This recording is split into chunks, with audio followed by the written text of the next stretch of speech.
ஹரி ஓம். அனைவருக்கும் நமஸ்காரம். முந்தைய பதிவில் பரசுராமர் தத்தாத்ரேயர்கிட்ட ஞானத்தில் ஏற்றத்தாழ்வு வருமா, ஞானிகளிடத்தில் பலவிதமான பேதங்களை பார்க்க முடியறதே அப்படின்னு சொல்லி ஒரு சந்தேகத்தை கேட்குறார். அந்த சந்தேகத்தை தீர்க்கும் விதமாட்டு ஒரு கதையை சொல்கிறார் தத்தாத்ரேயர். ஜனக மகாராஜா ஒரு யாகம் நடத்துகிறார். அதே சமயத்தில் வருணனும் ஒரு யாகத்தை நடத்துகிறான்.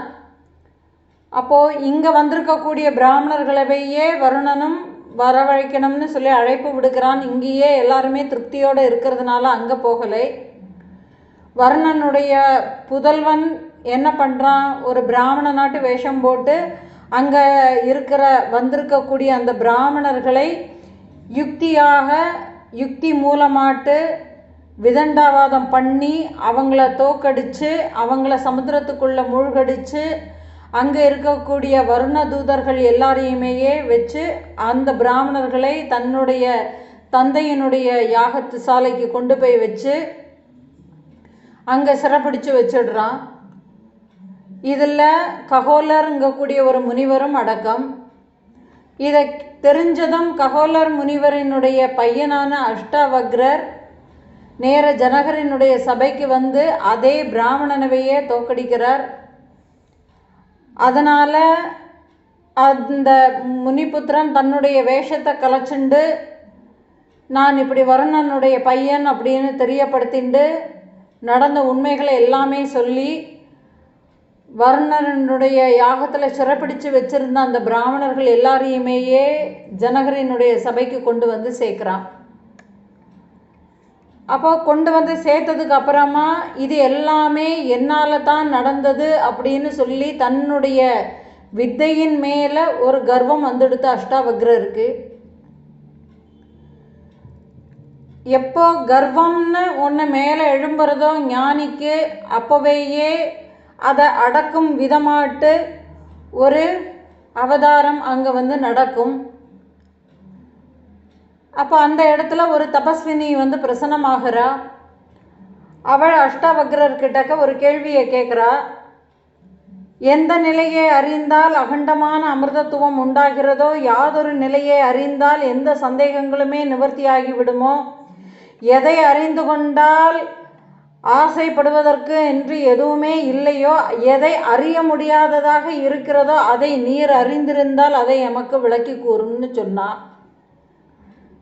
இப்படி ஒரு கேள்வியை கேட்ட உடனேயே இவருக்கு தான் தனக்கு தெரிஞ்ச வித்தையின் மேலே ஒரு கர்வம் வந்துடுத்து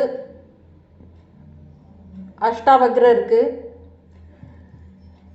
இப்படி சொன்ன உடனேயே அஷ்டாவக்ரர் லிஸ்ட் போட ஆரம்பிச்சிட்டார். தவமணியே, அந்த நிலையானதுன்னு நீ ஒன்று சொன்னியே, அந்த நிலையானது பற்றி எனக்கு நல்லாவையே தெரியும். நான் சொல்கிறத கேளு. இந்த உலகத்தில் நான் அறியாதது ஒன்றுமே இல்லை. பலவிதமான சாஸ்திரங்கள், எல்லா சாஸ்திரங்களையுமே நான் கற்று தெரிந்திருக்கிறேன். இப்போ நீ கேட்டியே, இந்த கேள்விக்கான பதிலை நான் வந்து சொல்கிறேன் கேளு. எல்லா உலகங்களுக்கும் காரணமானது, ஆரம்பம் நடு முடிவு இல்லாததும் கால தேசத்தால் பிளவுபடாதது, எங்கும் எதிலும் பறந்து விரிந்த சுத்தமான சித்து வடிவம்தான் அது, அறிவு வடிவம்தான் அது. எது? அந்த நிலையானதை பற்றி பேசுகிறார். கண்ணாடியில் விளங்கக்கூடிய ஒரு பிம்பம் எப்படி கண்ணாடியை சார்ந்து விளங்குகிறதோ, அதே மாதிரி இந்த அறிவில் விளங்கக்கூடிய இந்த ஒரு உலகம் அந்த அறிவை சார்ந்துதான் விளங்குகிறது. அந்த அறிவே தான் பரம்பொருள். அதை அறிந்து கொண்டால் ஆசையே இல்லாத அமிர்தத்துவம் உண்டாகும். ரெண்டாவதுக்கு பதில சொல்லிட்டார். என்ன? யாதொரு நிலையை அறிந்தால் அகண்டமான அமிர்தத்துவம் உண்டாகிறதோன்னு கேட்டால் இல்லையா. இப்போ அந்த யாதொரு நிலைங்கிறது என்ன நிலை? அறிவு நிலை அப்படின்னு சொல்றார். அடுத்தது அந்த அமிர்தத்துவம் எப்படி? ஆசையே இல்லாத ஒரு அமிர்தத்துவம், ஆசைப்படுவதற்கு ஏதும் இல்லையோன்னு கேட்டால் இல்லையா, அதனால அதுக்கும் சொல்றார். கண்ணாடியை அறிந்து கொண்டவன் அதில் தெரியக்கூடிய பிம்பம் பொய்ங்கிறத எப்படி அவன் தெரிஞ்சுக்குவானோ அதே மாதிரி இந்த அறிவை தெரிஞ்சவனுக்கு அந்த அறிவின் வாயிலாக தெரியக்கூடிய இந்த ஒரு உலகம் பொய்ங்கிறத அவனை நன்கு தெரிஞ்சுக்குவான். இந்த ஒரு பெரிய உண்மையை அறிந்தவனுக்கு இங்கே ஆசை எப்படி வரும்? ஏன்னா அந்த அறிவை அறிவதற்கு அதற்கு அந்நியமாக ஒருவன் அங்கே இல்லையே, அதை அறிய முடியாதுன்னு அஷ்டாவக்ரர் சொல்லி முடிச்சிட்டார். அப்போ இதோட அவர் முடிக்கலை, அடுத்தது ஒன்றையும் சொல்கிறார். இதோட மட்டும் இல்லை, என்னை போல சாஸ்திரங்கள் கற்றறிந்த எல்லோருமே இதை நன்கு அறிவார்கள் தெரியுமா அப்படின்னு கேட்டுட்டார். இப்போ இந்த விளக்கத்தை கேட்ட உடனேயே தபஸ்வினி சொல்ல ஆரம்பித்தா, முனிகுமாரா நீ இதுவரை சொன்னது எல்லாமே கரெக்டு, இது எல்லாத்தையுமே நாங்களே ஏற்றுக்கிறோம், இதை நாங்கள் இல்லைன்னு மறுக்கலை. ஆனால் இப்போ நீ ஒன்று சொன்னியே, அந்த சொன்னதை நான் இப்போ திருப்பி சொல்கிறேன். ஏன்னா அதில் நீ சில முரண்பாடுகளை வச்சிருக்கிற. என்ன சொல்கிற? அறிஞ்சிக்க முடியாதுன்னு சொல்லிட்டான். என்ன, தனக்கு வேறையாட்டு ஒன்று இல்லைங்கிறதுனால அதை அறிய முடியாதுன்னு சொல்லிட்டார். அதனால் இவ அதை பிடிச்சிக்கிறா. அறிபவன் இல்லாததினால் அதை அறிய முடியாதுன்னு சொன்ன. அதே மாதிரி அதை அறிந்தால் அழியாத அமிர்தத்துவத்தை அடைய முடியும்னு நீயே தான் சொல்கிற. நீ சொன்னதை நீ நல்லா கவனித்து பாரு, இந்த ரெண்டுமே ஒன்றுக்கொன்று முரணாட்டு இருக்கு. ஏன்னா இங்கே அது வேறையாட்டு அறிவதற்கு அங்கே ஒன்றுமே இல்லைன்னு நீயே தான் சொல்கிற. வேறையாட்டு இல்லைங்கிறதுனால அதை அறிந்துக்க முடியாதுன்னு சொல்லிட்ட. அறிஞ்சிக்க முடியாதுன்னு சொன்ன நீயே முடியாதுன்னு சொல்லிட்டு டெஃபினிஷன் கொடுத்தாச்சு, அதாவது டிக்ளேர் பண்ணுறது, வெளிப்படுத்தியாச்சு இது அறிஞ்சிக்க முடியாதுன்னு. அப்போ இதை அறிந்து கொள்ள முடியாதுன்னு சொன்னதுக்கு அப்புறமா இதை அறிந்தால் அழியாத அமிர்தத்துவம் உண்டாகும்னு நீ சொன்னது எப்படி ஏற்றுக்க முடியும்? அப்போ அறிய முடியாதுன்னு சொன்னையே அது சரியா, அல்லது இதை அறிந்து கொண்டால் அழியாத அமிர்தத்துவம் உண்டாகும்னு சொன்னியே இது சரியா? ஏன்னா இந்த ரெண்டுமே நீயே தான் பேசின, உன்னுடைய வார்த்தைகள்லேருந்து தான் வந்தது. அப்போ இது எல்லாமே உன்னுடைய வார்த்தைகள், நீ மறுக்கவே முடியாது இல்லையா? அப்போ நீயே அதை தெளிவுபடுத்து. அதை அறிய முடியாததுன்னு நீயே சொல்லிட்டேன்னா அது இல்லைன்னு மாதிரி தானே ஆகிடும். இல்லாத ஒன்று நான் எப்படி அறிஞ்சிக்க முடியும்? இருக்குன்னா தான் நான் அறிஞ்சிக்க முடியும். அப்போ நீ என்ன சொல்கிற? அறிவு இருக்குங்கிற, அது அறிவு மட்டுமே தான் இருக்குன்னு ஒரு பக்கம் ஒரு விதத்தில் சொல்கிற. அது இருந்து அதை அறிந்து கொண்டால் எல்லாமே அறிந்ததாட்டு ஆகும்னு சொல்கிற. இதை அறிஞ்சிட்டோம்னு உண்டுமானால் அந்த அழியாத அமிர்தத்துவ நிலையை அடையலாம்னு சொல்கிற. ஆனால் அதை அறிய முடியாததுன்னு நீயே தான் சொல்கிற. அதை அறிய முடியாததுன்னு சொல்லிட்டேன்னா அது இல்லைன்னு தானே அர்த்தம். ஆனால் அறியக்கூடியது மட்டுமே தானே உள்ள பொருளாட்டு இருக்க முடியும். இல்லாத ஒரு பொருளை எப்படி அறிய முடியும்? ஒருபோதுமே அறியவே முடியாதே. அப்போ இதை தெரிஞ்சுக்கவே முடியாதுங்கிற மாதிரி ஆகி போயிடுது இல்லையா? இப்படி நீ சொல்லிக்கிட்டு அதை அறிந்தால் அழியாத அமிர்தத்துவம் உண்டாகும்னு சொல்கிறதுல இருந்தே முனிகுமாரா நீ படித்து வச்சிருக்கிற இல்லையா? நிறைய சாஸ்திரங்கள் எல்லாமே நான் படிச்சிருக்கிறேன்னு நீ சொன்னியே. இந்த படித்து வச்சிருக்கிறத தெரிஞ்சு நீ அதில் நீ என்ன படிச்சிருக்கிறத நீ என்கிட்ட ஒப்பிச்சுன்னு இருக்க. ஏன்னா இது எல்லாமே நீ சாஸ்திரம் படிச்சிருக்கிறேங்கிறத நீ படிக்கிறத எனக்கிட்டக்க நீ இப்போ ஒப்பிச்சு காட்டியிருக்கிற. எனக்கு இதை தெரியும், நான் இதெல்லாம் மனப்பாடம் பண்ணியிருக்கிறேன்னு. நீ இப்போ படித்ததை தான் எனக்கிட்டக்க எக்ஸ்பிளைன் பண்ணி சொல்லியிருக்க, அதாவது விவரித்து என்கிட்டக்க நீ சொல்லியிருக்கிற. ஆனால் நீ அதை சுயமாட்டு அனுபவித்து அறிந்தவனாட்டு எனக்கு தெரியலை. ஏன்னா சுயமாட்டு அனுபவித்து அறிந்தவன் இந்த மாதிரி பேச மாட்டான். அப்போது உன்னுடைய சுய அனுபவம் அங்கே இல்லை. அப்போது உன்னிடத்தில் உள்ள அறிவு இருக்கே, அது அனுபவ அறிவே இல்லை. நீ எல்லா பிரதிபிம்பங்களையும் பார்த்தவனாக இருந்தும் அதுக்கு காரணமாட்டு இருந்த அந்த ஒரு கண்ணாடி இருக்கே, அந்த கண்ணாடியை பற்றி நீ இன்னும் தெரிஞ்சுக்கவே இல்லை. அது கண்ணாடிங்கிறத, கண்ணாடியில் பிம்பங்கள் தெரியுங்கிறத நீ சாஸ்திரமாட்டு படிச்சிருக்கிறதுனால நீ படித்ததை வச்சு தான் நீ என்கிட்ட சொல்லின்னு இருக்க. அப்போ அந்த கண்ணாடியை நீ இன்னும் அறிஞ்சிக்கவே இல்லை. வெறும் பிம்பத்தினுடைய அறிவை வைத்து கொண்டே தான் நீ வாதிட்டு கொண்டு இருக்கிறாயே தவிர உண்மையை நீ இன்னும் அறியவே இல்லையே. இதுக்கு என்ன காரணம் இப்போ நீ சொல்லு. ஏன்னா நீயே தான் இப்படி முன்பின் முரணாட்டு பேசுகிற. இப்போ நான் சொல்லிட்டேன், இப்போ நான் கேட்ட கேள்விக்கு நீ இப்போ பதில் சொல்லியிருக்கிற. நீ பதில் சொல்லலை, ஆனால் நீ சாஸ்திரங்களில் நீ படித்து வச்சதை நீ என்கிட்ட ஒப்பிச்சிருக்க. இந்த குழந்தைகள்கிட்ட மனப்பாட பகுதின்னு ஒன்று சொல்லி நீ அதை மனப்பாடம் பண்ணி எனக்கிட்டக்க ஒப்பிச்சிருன்னு சொல்லிட்டா போதும். ஸ்கூலில் எல்லாமே நம்ம படிச்சிருப்போம். அதாவது கேள்வி பதில் போட்டு அந்த குழந்தைங்க நல்லா படிச்சுட்டு ஒப்பிக்கும்.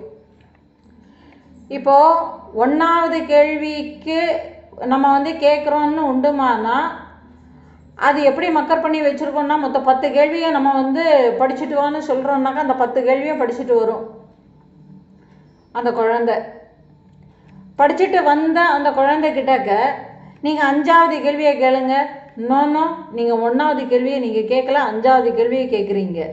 நான் 1வது கேள்விக்கான பதிலை நான் சொல்கிறேன்னு சொல்லிவிட்டு, ஏன்னா அது ஒரு ஆர்டர் படியே படிச்சுன்னு வந்திருக்கிறதுனால அந்த ஆர்டர் அப்படியே ஒப்புவிக்கும். அதே மாதிரி இங்கே என்ன நடக்கிறதுன்னா, சாஸ்திரங்கள் மூலமாட்டு நான் தெரிஞ்சதை கொட்டுறதுக்கு ஒரு இடம், ஒரு வாய்ப்பு கிடச்சிதுன்னா நாம் அதை எப்படி கொட்டுவோமோ அதே மாதிரி அங்கே என்ன பண்ணிட்டு இருக்கிறாரு, தெரிஞ்சு வச்ச விஷயங்களை இங்கே அவர் மனப்பாடம் பண்ணி வச்சிருக்கிறத இங்கே ஒப்பிக்கிறார். இங்கே அனுபவம் பேசலை, அதனால் விஷயம் தெரியலை. அப்போ சாஸ்திரங்கள் மூலமாட்டு நான் என்ன தெரிந்து வைத்திருக்கிறேனோ வைத்திருக்கக்கூடிய அந்த ஒரு விஷயங்களை அங்கே அந்த தபஸ்வினி கிட்டக்க, அந்த ஒரு ஞானி கிட்டக்க பேசும்போது அந்த ஞானிகள் இதை கண்டுபிடிச்சிடுறாங்க. அதனால தான் ஜாக்கிரதையாக பேசணும். அதான் அந்த பெரியவர்கள் முன்னாடியே சொல்லி வைத்திருக்கிறாங்க. என்னன்னா, கற்றறிந்த ஒரு சபைக்கு முன்னாடி நாம் பேசாமல் இருக்கிறது நல்லது. ஏன்னா அங்கே என்ன பேசப்படுகிறதோ அதை நாம் கிரகிக்கணும். நாம் ஏதாவது ஒன்று அபத்தமாட்டு பேசி அங்கே ஒரு அபச்சாரம் செய்துவிடக்கூடாதுன்னு சொல்லியிருக்கிறாங்க பெரியவங்க. இதுதான் முன்னாடியே சொல்லப்பட்டிருக்கு. கவையாகி கொம்பாகி கானகத்தை நிற்கும் அவையெல்லாம் நல்ல மரங்கள், சான்றோர் முன் நீட்டோலை வாசியாதார் முன்னே அவனே நெடுமரம்னு சொல்லியிருக்கு. அதாவது கற்றறிந்த ஞானிகள் கூடி இருக்கக்கூடிய சபையில் என்ன விஷயங்கள் பேசுகிறாங்களோ அந்த விஷயங்களை உள்வாங்கி அதுக்கும் அதில் எனக்கு தெரிஞ்சு அது சரியாட்டு இருக்கக்கூடியதாட்டு இருந்ததுன்னா அங்கே வாயை திறக்கிறதுக்கு அனுமதி இல்லைன்னா அந்த இடத்துல வாயை மூடிண்டு பேசாமல் அங்கே என்ன சொல்லின்னு இருக்கிறாளோ சொல்லப்பட்டிருக்கக்கூடிய விஷயங்களை உள்ளே வாங்கிக்கணும். புரியலையா, அதை விவரமாட்டு யாருக்கிட்டக்க கேட்டு தெளிவு பெறணுமோ அவங்க கிட்டக்க கேட்டு தெளிவு பெறணும். நம்ம அரைக்குறை விஷயங்களை வச்சுண்டு நாம் வாதிடக்கூடாது. இதுதான் தாத்பரியம். அப்போ இந்த தபஸ்வினி இந்த மாதிரி விஷயங்களை கேட்டதுக்கு அப்புறமா நீ இவ்வளவு நேரமாக சொன்னியே, இதுக்கு என்ன காரணம்னு நீயே சொல்லு. ஏன்னா உனக்கு அனுபவ அறிவு பத்தலைன்னு சொல்லிட்டு இந்த தபஸ்வினி முடிவு பண்ணி சொல்லிட்டா. இப்போ இதுக்கு என்ன காரணம் சொல்ல போகிற? அதுக்கு ஏதாவது ஒரு காரணம் வச்சுருக்கியா? இல்லை நானும் அதுக்கும் இந்த சாஸ்திரங்கள் இருக்குது, ஏதாவது நீ அப்படி எதுவும் சொல்ல போறியானுங்கிற மாதிரி கேள்வியை கேட்டுட்டா.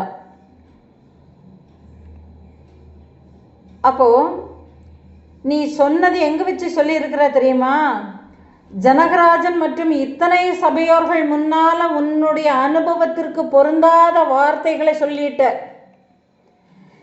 இப்போ நீ உன்னுடைய அறியாமையை ஒத்துக்கொண்டு உன்னுடைய தோல்வியை நீ ஏற்றுக்கொண்டு தான் ஆக வேண்டும் மகனேன்னு சொல்லி கூப்பிடுறா. தபஸ்வினி இப்படி சொன்னதை கேட்ட உடனேயே அஷ்டாவக்ரர் அதை ஏற்றுக்கிறார். நான் வேற எந்த விதமான எதிர்வாதமுமே பண்ணலை. தலை குனிஞ்சு அந்த பெண் சொன்ன, அந்த தபஸ்வினி சொன்ன அந்த வார்த்தைகளை எல்லாத்தையுமே ஆலோசித்து பார்க்குறார். அவளுடைய கேள்விகளுக்கு இவருக்கு பதில் சொல்ல தோணலை. ஆனால் இங்கே பேசி ஆகணும் இல்லையா? அப்போ இவர் பேசித்தான் ஆகணுங்கிறதுனால இப்போ அவர் என்ன சொல்கிறார்னா, அம்மா நீ சொன்ன அத்தனை விஷயங்களையுமே நான் முழுமையாட்டு ஏற்றுக்கிறேன். உங்களுடைய விவாதத்துக்கு பொருத்தமான பதில் என்னிடத்துல இல்லை, இதை நான் ஒத்துக்கிறேன். இப்போ நான் உங்களையே சரணடைஞ்சிட்டேன்.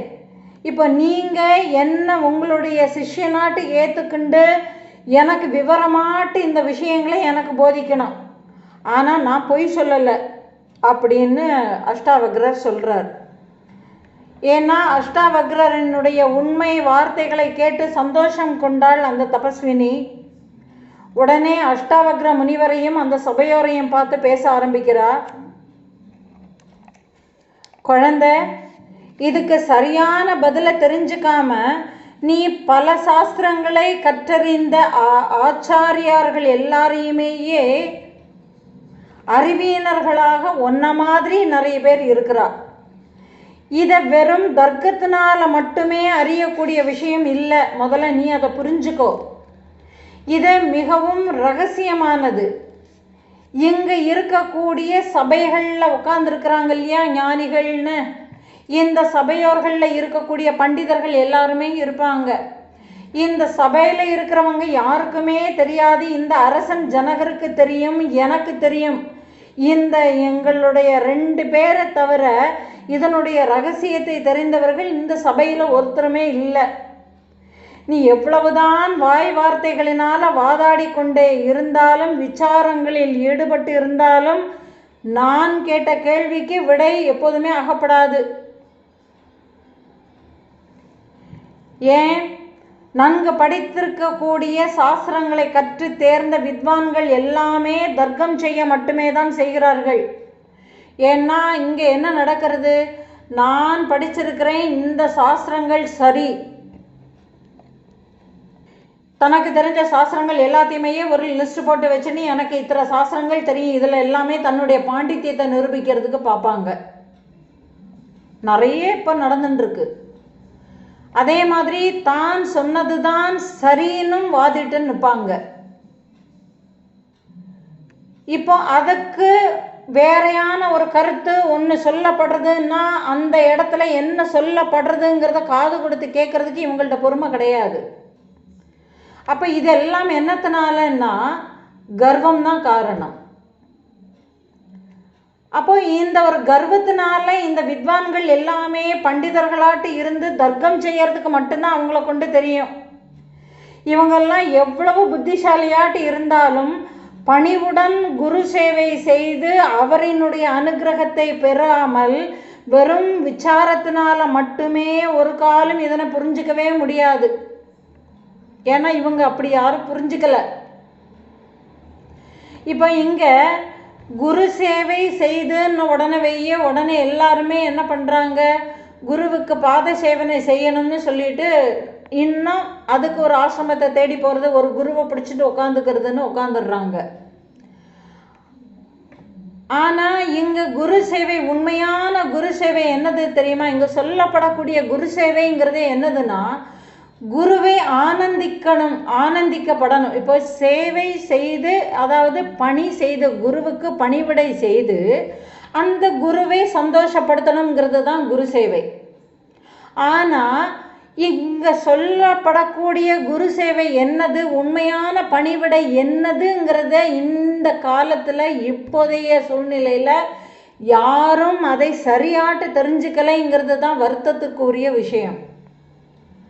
ஏன்னா உத்தமமான குருக்கள் தன்னுடைய மாணவன் கிட்டக்க இருந்து எதையுமே எதிர்பார்க்க மாட்டாங்க. அங்கே எதிர்பார்க்கறதுக்கு ஒன்றுமே இல்லை.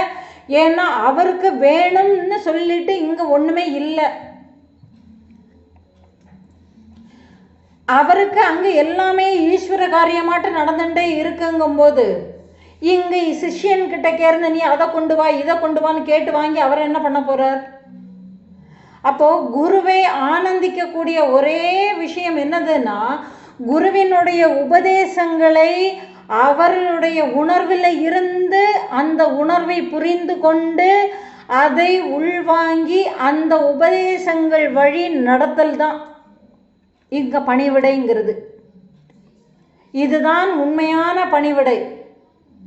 அவர் என்ன சொல்லி காட்டி கொடுக்குறாரோ அதனுடைய வழியில் நிற்கிறது. இங்கே குருன்னு சொல்லக்கூடியதும் ஆத்ம ஞானத்தை போதிக்கக்கூடிய குரு, சத்குரு, சத் விஷயங்களையே பேசக்கூடிய குரு. இன்னைக்கு சத் விஷயங்கள்னு சொல்லிட்டு ஒரு கதைகளை சொல்லிட்டு இருக்கக்கூடிய கூட்டங்களும் இருக்குது, யோக மார்க்கங்களை கூறக்கூடிய கூட்டங்களும் இருக்குது. ஆனால் இது எல்லாமே சத் விஷயங்கள் தான். ஆனால் என்னை என்னுடைய ஞான பாதையில் என்னை அது எந்த அளவுக்கு ஒசத்தி கொண்டு போயிருக்கு, இதை நான் தான் விசாரம் பண்ணணும். யாருடைய துணையினால் விசாரம் பண்ணணும்? குருவினுடைய துணையை வச்சு தான் விசாரம் பண்ணணும். குருவினுடைய துணை இல்லாமல் நானாக முடிவெடுத்து நான் ஒரு விசாரம் பண்ணினேன்னா அது என்னை தவறான பாதைக்கு தான் கொண்டு போகும். அப்போ இதுக்குத்தான் சாதுக்களின் சங்கம் தேவை. அந்த சாதுக்களின் சங்கத்தை தான் சத் சங்கம்னு சொல்றது. அந்த சத் சங்கத்துல சொல்லப்படக்கூடிய விஷயங்களை உள்வாங்கி அதை மனனம் பண்ணி அதனுடைய வழியில நிற்கணும். அதனுடைய வழியில நிற்கிறதுன்னா என்ன அர்த்தம்? அதை மனனம் பண்ணுறோம் இல்லையா, அதை தீவிரமாக யோசனை பண்ணிட்டு இருக்கிறோம் இல்லையா, இதை வெறும் யோசனை அப்படிங்கக்கூடிய விஷயத்தோடவையே நிற்கக்கூடாது. சிந்திக்கிறேன்னு சொல்லிட்டு அந்த சிந்தனையிலவையே நிற்கக்கூடாது. ஆலோசிக்கிறேன்னு சொல்லிட்டு ஆலோசனையிலவையே நிற்கக்கூடாது. தன்னுடைய வாசனா கற்பிதங்களை எப்படி நீக்க முடியுங்கிறதுக்கு உண்டான வழியை அவர்கிட்டக்கு தான் இருக்கு.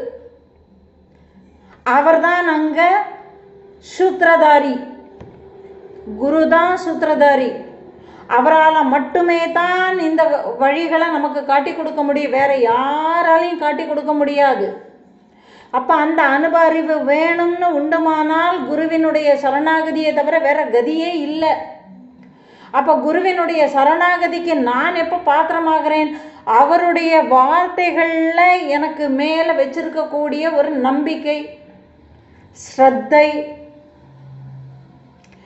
இப்போ நிறைய பேருக்கு இந்த ஸ்ரத்தை, நம்பிக்கை அப்படின்னு சொல்லக்கூடியது எல்லாமே ஒரு வார்த்தை ஜாலமே தான். இதை ஏன் ஒரு வார்த்தை ஜாலம்னு சொல்கிறேன்னா, மனசுக்குத்தான் ஸ்ரத்தை வரணும், மனசுக்குத்தான் நம்பிக்கை வரணும். ஏன்னா நாம் எல்லாமே இந்த மனசை வச்சுட்டு பார்க்கறதுனால இந்த மனசு நம்மளை ஏமாத்திடும். நல்லா புரிஞ்சுக்கணும், மனசு ஏமாத்திடும். எனக்கு ஏகாக்கிரதை எப்போ வருதோ, அதாவது மனம் எப்பொழுது ஒருமுகப்படுறதோ, ஒருமுகப்படும் பொழுது நான் இந்த விஷயங்களை கேட்டால் என்னுடைய மனம் உள்வாங்கும்னு நினச்சிண்டு நான் அதை உக்காந்தேன்னு உண்டுமானால் அது ஒரு நாளும் நடக்காது. ஏன்னா இந்த மனம் என்ன பண்ணும்னா அப்படியே நிற்கிற மாதிரி நம்ம கூட சேர்ந்துட்டு வர மாதிரி வந்துடும். வந்துட்டே இருக்கும்போது திடீர்னு ஒரு போக்கை காட்டிட்டு அது போயிடும், நிற்காது. அப்போ மனசு இங்கே ஒரு விஷயம். அந்த மனசை பற்றி நாம் தெரிஞ்சுக்கணும். இன்னைக்கு எனக்கு மனசு சரியில்லை, அதனால் இன்னைக்கு எனக்கு ஏகாக்கிரதையா, அதாவது ஒருமுக மனசோட நான் இன்னைக்கு இந்த வகுப்பில் சேரக்கூடிய மூடு இல்லை. இன்னைக்கு எனக்கு இந்த வேலைகள்லாம் இருக்குது, அதனால் நான் இந்த வகுப்புகளில் நான் இன்னைக்கு கேட்டுன்னு இருக்க முடியாது. அப்போது இங்கே என்ன சொல்ல வருதுன்னா, இந்த ஏகாக்கிரதை நம்பிக்கைன்னு சொல்கிறோமே, இந்த ஒரு நம்பிக்கையும் ஸ்ரத்தையும் அதுவும் கூட உன் வசம் இல்லை, அதுக்கும் கூட ஈஸ்வர கிருபை வேணும். அப்போ இங்கே ஈஸ்வர கிருபையை வச்சுண்டு இந்த நம்பிக்கையையும் இதையும் வச்சுண்டா பரவாயில்லை. ஆனால் அந்த ஈஸ்வரனை விட்டுட்டு நான் என்னுடைய மனசை நான் நம்புறேன்னு உண்டுமானாக்க அது ஏமாத்த தான் செய்யும். என்னுடைய மனசை நம்பி நான் ஸ்ரத்தையாட்ட நான் இருக்கிறேன்னு சொன்னால் அது என்னை ஏமாற்றி விட்டுடும். இதுதான் எப்படின்னா, இப்போ ஒருத்தர்கிட்ட பகவான் நாமாவை சொல்லிண்டே இருந்து தியானத்துக்கு சொல்லி கொடுக்குறா, ஒரு மந்திரத்தை சொல்லி கொடுத்து நீ இதை மந்திரத்தை சொல்லிண்டே இருந்தேன்னா மனம் ஒருமுகப்படும் சொல்கிறா, பார்க்குறோம். இப்போ இன்னைக்கு எனக்கு டைம் இல்லை, நேரம் ஆயிடுத்து, அதனால் இன்னைக்கு எனக்கு சொல்ல முடியலை விட்டுருவான். நாளைக்கு எனக்கு ஆஃபீஸுக்கு நேரம் ஆகிடுது, அதனால் எனக்கு ஆஃபீஸ் வேலை தான் முக்கியம், அதனால் இன்றைக்கி எனக்கு ஜெபிக்கிறதுக்கு முடியலை, அதனால் விட்டுடுறேன். இப்போ இதில் எல்லாமே நம்ம பார்த்தோம்னா இது நடைமுறைகளில் இன்றைக்கி நிறைய பேர்கிட்டவே நடக்கிறது. அப்போ இது எல்லாமே என்னென்னா, எனக்கு எப்போ ஸ்ரத்தை வருதோ, எப்பொழுது எனக்கு அந்த வருதோ, அந்த ஆர்வம் எனக்கு வருதோ, எப்போ எனக்கு இதை கேட்கணும்னு இன்ட்ரெஸ்ட் வருதோ அப்போ நான் கேட்டுக்கிறேன்னு சொல்லிக்கிறோம், அப்போ நான் ஜெபிக்கிறேன் அப்படின்னு வந்துடுறோம். ஆனால் நான் இது எனக்கு ஸ்ரத்தை வந்தாலும் சரி வரலையானாலும் சரி நான் இதை சொல்லிக்கிண்டே இருக்கிறேன், அது வரப்போ வந்துக்கிட்டோம்னு சொல்லிட்டு எனக்கு அதுக்கு மேலே ஒரு நம்பிக்கை வரணும் இல்லையா? உண்மைதானே? அப்போது எனக்கு அந்த தியானத்தில் சொல்லக்கூடிய அந்த ஒரு மந்திரத்தின் மேலே எனக்கு ஒரு நம்பிக்கை வந்து எனக்கு ஸ்ரத்தை வந்தாலும் பரவாயில்லை வரலையானாலும் பரவாயில்லை, நான் அதை சொல்லிகிட்டே இருக்கிறேன்னு சொல்லும்போது காலம் கடந்து அது ஒரு நாள் கைகூடி வரும்போது ஸ்ரத்தை இருந்தோ இல்லாமலோ அவனை அறிந்தோ அறியாமலோ அந்த மந்திரமானது அவனுடைய நாடி நரம்புகளில் எல்லாமே ஓடிக்கிண்டே இருக்கும். அது ஒரு காலத்தில் அவனுக்கு அது தக்க பலனை கொடுக்கும் இல்லையா?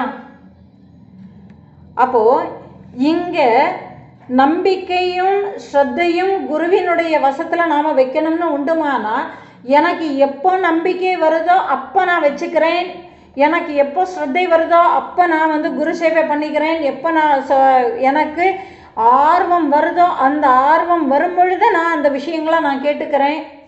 எனக்கு உலக விஷயங்களில் எனக்கு பிடிச்சிருக்கு, 60 வயசு ஆகட்டும், 60 வயசுக்கு அப்புறமா எனக்கு என்ன இருக்க போகிறது, 60 வயசுக்கு அப்புறமா நான் இந்த விஷயங்களை கேட்டுக்கிறேனே சொல்லிட்டு நிறைய தள்ளி விடுறோம் இல்லையா? இதெல்லாமே இப்போ இந்த காலத்தில் நடந்துகிட்டே தான் இருக்குது. அப்போ இது எதுவுமே உன்வசம் இல்லை. அப்போது நான் என்ன பண்ணணும்னா, அந்த குருவினுடைய உபதேசங்கள் தான் எனக்கு கதியே தவிர எனக்கு வேற கதி இல்லைங்கிறத நான் தீர்மானம் பண்ணிக்கணும். இங்கே தீர்மானம் மட்டும்தான் எங்கிட்ட இருக்குது, அந்த நம்பிக்கை ஸ்ரத்தைங்கிறது என் வசம் இல்லை. அப்போ நான் எது எனக்கு வேணுங்கிற தீர்மானம் எனக்கு இருக்கிறதோ அந்த தீர்மானத்தினுடைய வழியில் நான் செயல்பட ஆரம்பிக்கும் போது தான் பின்னாடியே நம்பிக்கை ஸ்ரத்தைங்கிறது எல்லாமே வரும். இதை வச்சுண்டு நான் தீர்மானமே எடுக்க முடியாத சூழ்நிலையில் நான் ஸ்ரத்தையையும் நம்பிக்கையும் எனக்கு எப்போ வருதோ, எனக்கு ஆர்வம் என்னைக்கு வருதோ அப்போ நான் பார்த்துக்கிறான்னு சொன்னால் முடிஞ்சு போயிடுது. அப்போது இதைத்தான் இந்த தபஸ்வினி சொல்லி கொடுக்குறா. ஏன்னா குரு சேவை செய்து அவருடைய அனுகிரகத்தை பெறாமல் வெறும் விசாரத்தை மட்டுமே பண்ணிக்கிண்டே இருந்தால் ஒரு நாளுமே இதை புரிஞ்சிக்கவே முடியாது. நான் இதை சிந்தனை பண்ணிகிட்டே இருக்கிறேன்னா மனசு 1000 விசாரங்களை பண்ணிகிட்டே இருக்கும். இந்த விசாரங்கிறது அடங்கிறது தான் அங்கே முக்தி. விசாரமும் அடங்கணும். எப்படின்னா அந்த எரியற கட்டையில் எல்லாத்தையுமேயே நெருப்பை தள்ளி விட்டு அந்த கடைசி தள்ளி விடக்கூடிய கட்டையையும் அந்த அக்னியில் போட்டு எடுத்து எரிச்சிட்டா முடிஞ்சு போயிடுது. தள்ளி விடுறான் இல்லையா காட்டில், இடுகாட்டில் அந்த நெருப்பு மூட்டிகிட்டே இருக்கக்கூடியவன் தள்ளி விடுறதுக்கு ஒரு கட்டையை வச்சுப்பான். அந்த அக்னிக்குள்ளே அந்த கட்டையெல்லாம் சேர்த்து வைக்க தள்ளி விடுறதுக்கு அதை கிண்டி கிளறிண்டே இருப்பான். அக்னி பிரகாசமாட்டு எரிஞ்சுட்டே இருக்கும். அக்னி நல்ல பிரகாசமாட்டு எரிஞ்சதுக்கு அப்புறமா இவன் தள்ளி விடுறதுக்கு உண்டான தேவை இல்லைங்கிறத புரிஞ்சதுக்கு அப்புறமா அந்த கம்பையே என்ன பண்ணுவான், அந்த அக்னிக்குள்ளவையே தூக்கி எடுத்து போட்டுட்டு போயிடுறான். அதே மாதிரி இங்கே விசாரமும் அடங்கினாதான் முடிஞ்சுது. அப்போது இவங்க வெறும்ன விசாரம் நான் பண்ணிகிட்டே இருக்கிறேனேங்கிறதுனால ஒரு நாள் நான் இதை புரிஞ்சிக்கவே முடியாது. நான் சொல்கிறத ஒரே புத்தியில் மட்டுமே கேளு முனிகுமாரா. இதனுடைய ரகசியத்தை அறிந்து கொண்ட அந்த ஒரு ஞானவான்கள் தங்களை தேடி வருகின்ற, அதாவது நான் முக்திக்கு தகுதியான நிலையில் இருந்து அதற்குண்டான வழிகளுக்காக வேண்டி ஏக்கத்தோடு வருகின்ற முமுட்சுக்களுக்கு கூற முற்படும் போது அந்த விஷயங்களை கேட்கக்கூடியவனுக்கு அதை கேட்கக்கூடிய தகுதியான பணிவும் சித்த சுத்தியும் ஏகாக்கிரமும் இல்லைன்னு உண்டுமானா இது அவனுக்கு ஒரு காலமே தெரியாது. நான் குரு சேவை பண்ணி நான் இதை தெரிஞ்சுக்கணும்னு சொல்லிட்டு குரு கிட்டக்க வந்துட்டு இவன் என்ன பண்ணிட்டு இருப்பான், இவன் நிறைய விஷயங்களை தெரிஞ்சு வச்சுண்டு குருவுக்கு அந்த விஷயங்கள் தெரியுமா தெரியாதா, நமக்கு தெரிஞ்ச மாதிரி அவர் தெரிஞ்சு வச்சுட்டு இருக்காரான்னு சொல்லிட்டு இவன் சந்தேக பார்வையோடு தான் பார்த்துட்டு இருப்பான். அப்போ அங்கே பணிவு இல்லை, இவன்கிட்டக்க குருவினுடைய உபதேசங்களை உள்வாங்கிக்கக்கூடிய சித்த சுத்தி இல்லை. ஏன்னா எல்லாத்தையுமேயே குதர்க்கமாட்டு கேள்விகளை கேட்டு குதர்க்க புத்தியோட குயுக்கிய புக்தின்னு சொல்லுவான். அந்த மாதிரியான குயுக்கிய புக்தி, அதாவது எதிலையுமேயே வேறு விதமான ஒரு கண்ணோட்டத்தை கொண்டு பார்த்து அதன் வழியில் சிந்தனை பண்ணுறது, இது எல்லாமே இல்லைன்னு உண்டுமானால், ஏன்னா இந்த மாதிரியான கல்மிஷங்களோடு இருக்கக்கூடிய புத்தியை கொண்டவன் குருவினுடைய உபதேசங்களை எப்படி ஏற்றுக்க முடியும்? அப்படி இருக்கக்கூடியவனுக்கு குரு என்ன சொல்ல வராருங்கிறதே தெரிஞ்சுக்காது. இவனவையே ஒரு அனுமானத்தை வச்சுட்டு நாம் நினச்சிட்டு இருக்கிறது சரின்னு சொல்லிட்டு அவன் விட்டுட்டு போயிடுவான். இந்த உண்மையை தன்னிடத்துலவேயே அனுபவமாகாத ஒருவன் தனக்கு தானே குருவாட்டை மாறி தன்னை குருன்னு சொல்லிக்கொண்டு அதை தன்னுடைய சிஷ்யர்களுக்கு தான் அறிந்து கொண்டு வச்சிருக்கிறான் இல்லையா, அந்த அறிந்து கொண்டு இருக்கக்கூடிய அந்த சாஸ்திர ஞானத்தினால் 1000 தடவைக்கு மேலாக அவன் உபதேசம் பண்ணினாலும் சரி, அல்லது வேற குருமார்கள் கிட்டக்கே இருந்து இவனே உபதேசங்களை கேட்டாலும் சரி, இதனால் எந்த பிரயோஜனமும் யாருக்கும் நடக்க போகிறது இல்லை. இவன் தன்னை குருன்னு சொல்லிட்டு தன்னுடைய சிஷ்யர்கள்னு சொல்லிட்டு ஒரு கூட்டத்தை உருவாக்கி அந்த கூட்டத்துக்கு இவன் பிரச்சாரம் பண்ணினாலும் இவனுடைய அனுபவ அறிவு இல்லாமல் வெறும் சாஸ்திர அறிவு மட்டுமே கொண்டு அந்த சாஸ்திரங்களை போதிக்கிறதுனால அவர்களுக்கு எப்படி அந்த அனுபவ அறிவு உண்டாகாது. இது எப்படின்னா, ஒருத்தன் தன்னுடைய கழுத்தில் போட்டிருக்கக்கூடிய முத்து மாலையே திருடிட்டு போயிட்டான்னு சொல்லி கத்தி ஊரவையே கூட்டின்னு இருக்கான்.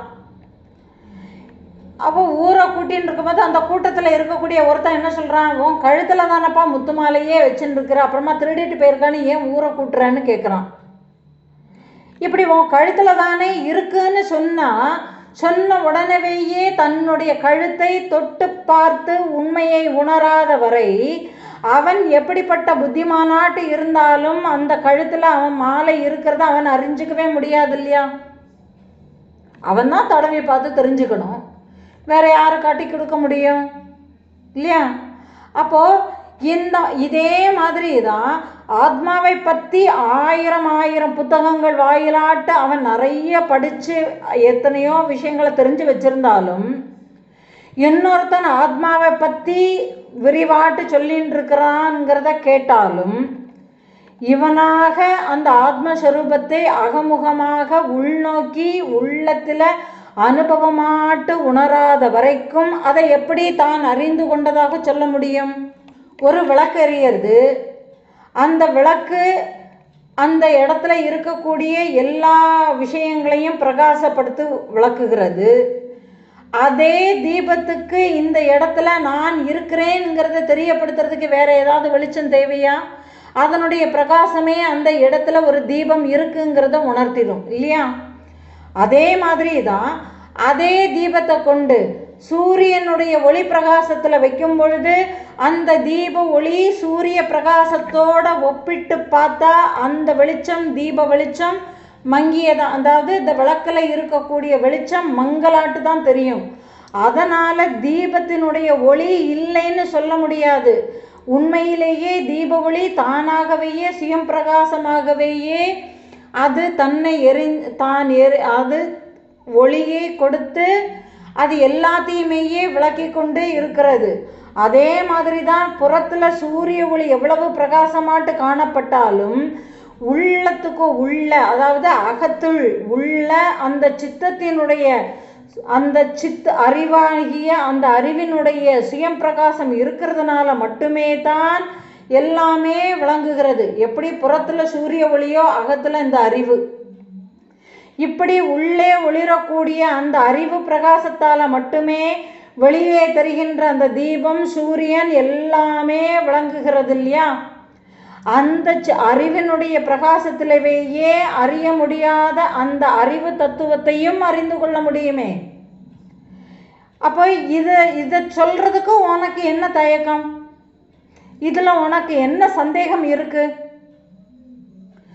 அப்போ விளங்காத சிதாத்மா உள்நோக்கி பார்க்கின்ற பொழுது விளங்குகிறதுன்னு உன்னால ஏற்கனவேயே விளங்கி கொண்டிருக்கக்கூடிய சிதாத்மாவினுடைய பிரகாசம் சுயம் பிரகாசமா?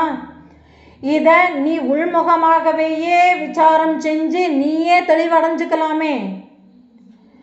சர்வ காரணியும் சர்வ ரூபிணியும் எல்லாவற்றிற்கும் ஆதாரமுமாட்டு சகலத்தையும் விளக்குகின்றவளுமான இந்த அறிவு சக்தி இருக்கே, அந்த அறிவு சக்தி எதுல தான் பிரகாசிக்காம இருக்கு?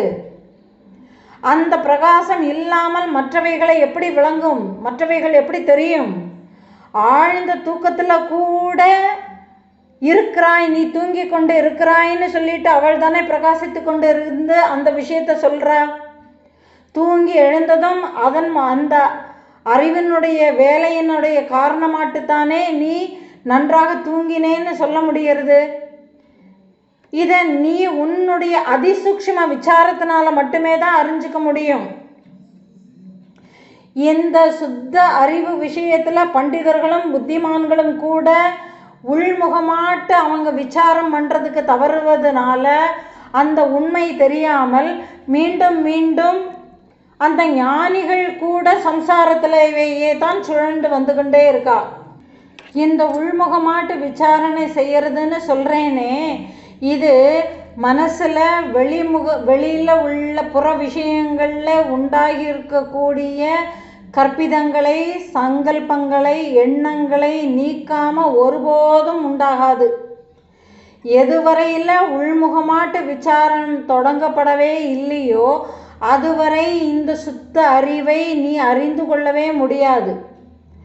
அப்போ இருமைகளால் சூழப்பட்ட எண்ணங்களே இல்லாத நிலையில சங்கல்பமும் இல்லாம இருக்கிறது தான் இந்த உள்முக பார்வை. பலவிதமான வெளி எண்ணங்களை புறத்துல உண்டாக்கிக்கிட்டு அவைகளில் இருமைகளை இது பிடிக்கும் இது பிடிக்காதுங்கிற மாதிரியான இருமைகளை கற்பிதம் பண்ணிக்கிண்டு அதன் வாயிலாட்டு எனக்கு இது வேணும் அது வேணும், எனக்கு இப்படி இருந்தால் நல்லா இருக்கும் அப்படி இருந்தால் பிடிக்காது இல்லையா, எனக்கு இந்தந்த விஷயங்களோட கேட்குறது எனக்கு பிடிக்கும், இந்த வாசனை எனக்கு பிடிக்கும், இந்த மாதிரி பேச்சுகள் எனக்கு பிடிக்கும், இந்த மாதிரியான சங்கல்பங்களை மேலும் மேலும் பெரிதுபடுத்தி கொண்டே இருக்கிற வகையில் அது வரையில் இந்த உள்முக விசாரங்கிறது ஒருபோதுமே உண்டாகாது முனிகுமாரான்னு சொல்கிறா. அதனால் நீ இப்போ செய்ய வேண்டியது என்னதுன்னா, உன்னுடைய சங்கல்பங்களை முழுவதுமாக நீக்கி உன்னுடைய சுயஸ்வரூபத்திலேயே உட்காரு. இப்படி நீ தினம் தினம் எந்த விதமான சிந்தனையுமேயே இல்லாமல் ஏகாந்தமாக அமர்ந்து உன்னுடைய சுயஸ்வரூபத்தில் இருக்க பயிற்சி செய்தாயே ஆனால் சில வினாடிகள் நீ உன்னுடைய சுயஸ்வரூபத்தில் நிலைச்சி இருக்கிறத உன்னுடைய ஞாபக சக்தியில கொண்டு நீ அறிஞ்சிக்க முடியும். இந்த பயிற்சி திரும்ப திரும்ப உனக்கு உள்ள தொடர்ந்துக்கிண்டே வந்தா உன்னால் சீக்கிரமாட்டே அந்த அனுபவ அறிவை நீ அறிந்து கொள்ள முடியும். இதுவே நீ அந்த அறிவை அறிய முடியாத அந்த அறிவை அறிந்து கொள்ளக்கூடிய வழிமுறையே இதுதான். இப்படி அறிய முடியாத அறிவை அறிந்தவன் என்றும் அழியாத அமிர்தத்துவத்தை அடைகிறான். இதுவரை நான் உனக்கு சொன்னேனே, இதை நீ உன்னுடைய அனுபவமாட்டு நீ அடைஞ்சிட்டன்னு உண்டுமானா நீயும் அந்த அறிவை அனுபவபூர்வமாக அறிந்தவனாகிறாய். இவ்வளவு நேரம் நான் சொன்னது உனக்கு புரியலன்னு வச்சுக்கோயேன். இங்கே இந்த சபையில் ஜனகர் இருக்கிறார், அவர் சிறந்த புத்திமான். அவர்கிட்டக்க நீ கேளு, அவர் உன்னுடைய சந்தேகங்களை போக்குவார். உனக்கு உண்டாகக்கூடிய சந்தேகங்களை நீ அவரிடம் கேட்டு அறிந்து நீ நிவர்த்தி செய்து கொள். என் வேலை முடிஞ்சது, நான் இங்கே இருந்து கிளம்புறேன்னு சொல்லி அங்கே சபையோர்கள் அத்தனை பேருக்கும் வந்தனம் செய்தவாறு ராஜனாலும் சபையோர்களாலும் பூஜிக்கப்பட்டவளான அந்த தபஸ்வினி காற்றினால் விலக்கப்பட்ட ஒரு மேகத்தை போல ஒரு நொடி பொழுதுல அங்கே இருந்து மறைஞ்சிட்டா. இப்படி இந்த கதையை தத்தாத்திரேயர் பரசுராமனை நோக்கி சொல்லிண்டு, ராமா நீ கேட்டுண்டியே அந்த ஆத்மாவை அறிய வேண்டிய மார்க்கம் இதுதான் அப்படின்னு சொல்லி இந்த கதையை முடிக்கிறார். இந்த கதையை இப்படி முடித்த உடனேயே பரசுராமருக்கு ரொம்ப சந்தோஷம் வந்துடுறது. கூடவேயே ஒரு ஆர்வமும் வந்துடுறது. ஏன்னா அஷ்டாவக்ரர் இதை புரிஞ்சதுக்கு அப்புறமா, இந்த தபஸ்வினி கிட்டக்கே இருந்து கேட்டதுக்கு அப்புறமா அவர் தெளிவு அடைஞ்சிட்டாரா, அல்லது திரும்ப ஜனகர் மகாராஜா கிட்டக்க தன்னுடைய சந்தேகங்களை கேட்டாரா, மேலே என்ன நடந்தது அப்படிங்கிறத தெரிஞ்சுக்கிறதுக்கு ஒரு ஆர்வம் வந்துடுது. அந்த ஆர்வத்தின் காரணமாட்டு இந்த விஷயங்களை மேலும் எனக்கு விளக்கி சொல்லணும்னு குரு கிட்டக்க கேட்குறான். இந்த விஷயங்களை நாம் அடுத்து வரக்கூடிய பதிவுகளில் பார்க்கலாம். ஹரி ஓம். நன்றி.